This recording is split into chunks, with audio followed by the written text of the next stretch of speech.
resistencia. En principio sí, la oposición sin duda no ha sabido construir alternativas. La oposición no tiene temas diferentes de los del kirchnerismo, responde a los temas del kirchnerismo. Es decir, temas que son fundamentales, digamos. La cuestión impositiva. Este país clama por una reforma impositiva, porque por un lado hay una carga del impuesto del 50% para ciertos sectores de la población, por otro lado hay una evasión impositiva bestial, por otro lado el impuesto a los bienes personales es una especie de fantochada que no existe. Hay 10.000 cuentas registradas en el exterior en el impuesto de bienes personales. Esto es una especie de fantochada que no existe. Es un impuesto que debería ser derogado por carnavalesco.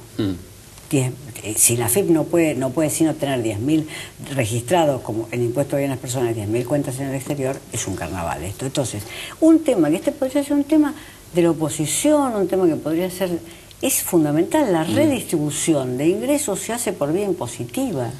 En todos los países del mundo, en Estados Unidos, en todos los países del mundo la redistribución de ingresos se hace por vía impositiva. Ese tema no existe en la agenda del kirchnerismo, no existe en la agenda de la oposición.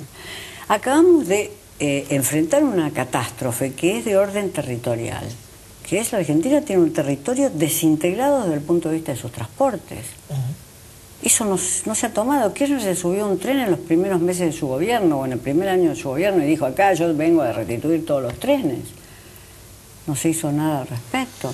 No, ahora, cuando usted describe esto, y volviendo a lo del Unicato, que es una buena figura, pero la impresión que uno tiene es que también la oposición se somete al Unicato. Digo, la percepción que uno tiene es que esa figura, con el contenido que le da el 54% de los votos, retrae a la oposición. Es decir, la oposición siente que no tiene, no derecho, pero que, bueno, no tiene el margen para plantear objeciones a lo que proponga el gobierno y particularmente a lo que diga la presidenta. Es como que no se puede criticar porque la votó el 54% de los votos. Bueno, sí, es así, la oposición, pero además yo creo que es eso, es decir, es la presión que ejerce sobre la oposición el haber perdido de la manera que perdió esas elecciones, pero también el déficit de ideas que está en la oposición, y yo diría el carácter timorato de la oposición. ¿Por qué la oposición no abre un debate sobre impuestos? Que es un debate progresista, y hay zonas que se inscriben en el progresismo de la oposición. Tiene un carácter timorato,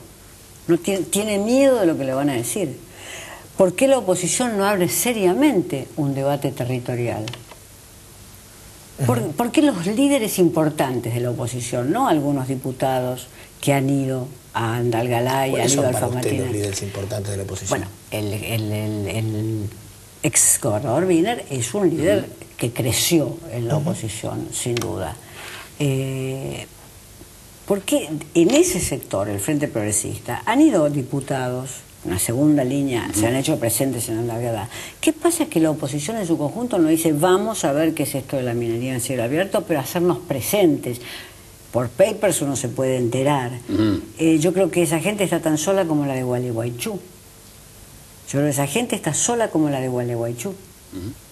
Yo fui a Gualeguaychú varias veces, carácter de periodista, no de integrante del movimiento, y la soledad era muy fuerte. Entonces, ojo con eso, porque los movimientos sociales necesitan de la política y la política necesita nutrirse de los movimientos sociales.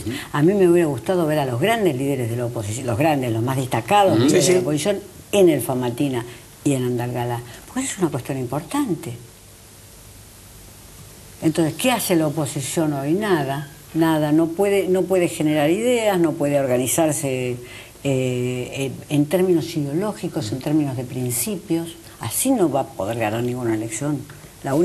Cristina puede perder elecciones. El asunto es que hay que ganárselas, no que ella las pierda. Es decir, si la situación económica se deteriora, ella puede perder elecciones. En ese sentido, es como Federer. Por el momento Federer puede perder partidos. El asunto es quién se los gana a Federer. Se los gana Nadal. Entonces, ¿hay una oposición que esté en condiciones de ganar un partido?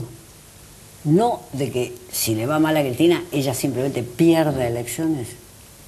Le quiero hacer de mi parte la última pregunta y específica sobre el documento que sacaron ustedes vinculado al tema de Malvinas.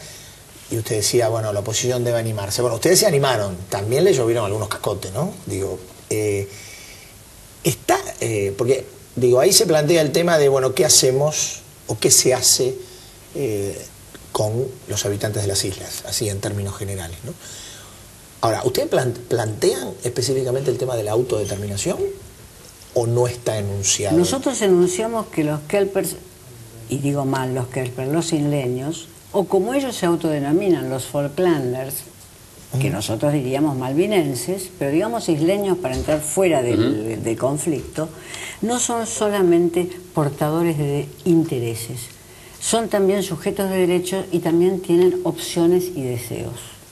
Eso es lo que planteamos y que nos parece que es una voz fundamental en cualquier negociación. No es simplemente una negociación entre Gran Bretaña y la Argentina, sino que estamos en el siglo XXI, no estamos negociando con los principios de mediados del siglo XX. Las pequeñas poblaciones son respetables, no se les puede decir los kelpers se tendrán que ir a otro lado, esperen a jubilarse y vuélvanse a Gran Bretaña.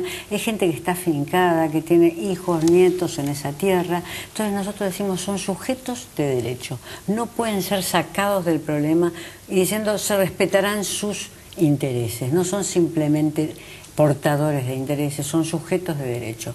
Esto es lo que nosotros quisimos alertar, entre otras cosas, con el documento. Ahora, por estas cosas la prensa oficialista las trata de piratas, a los que firmaron esto.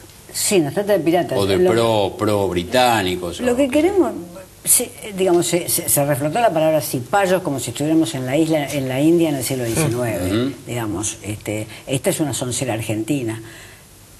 Típicamente, llamar a cualquiera que disienta con una posición ultranacionalista cipayo es una soncera argentina. Bien, entonces lo que queremos es que se abra el debate. Si se discute duro, que se discute duro. Nosotros afirmamos los isleños son sujetos de derecho, otros dirán no son sujetos de derecho porque es una población trasplantada, aunque viva allí hace 100 años, aunque muchos de ellos tengan más antigüedad en las islas que nuestros propios abuelos en la Argentina. En fin, pero que se abra ese debate, que la Malvinas no sea una cuestión nacional sagrada, porque las cuestiones sagradas llevan a los enfrentamientos irrevocables, bélicos o no. Cuando la cuestión se convierte en una cuestión nacional sagrada, no se puede sentar uno en una mesa de negociación. Entonces, a mí me parece que hay un nacionalismo territorial que puede ejercerse de muchas maneras. El peor nacionalismo territorial es el que está buscando cachitos de tierra por las fronteras. Gracias. ¿Qué pasaría con los polacos? Estoy dando un último ejemplo. Cambiaron de soberanía 5 veces en el curso de 60 años. Entonces, el nacionalismo territorial también se ejerce con un sistema de transportes. Y el nacionalismo territorial tiene que redefinirse porque estamos en el siglo XXI.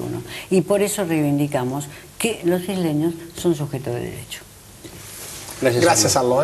No, gracias a usted. Venimos en un minuto.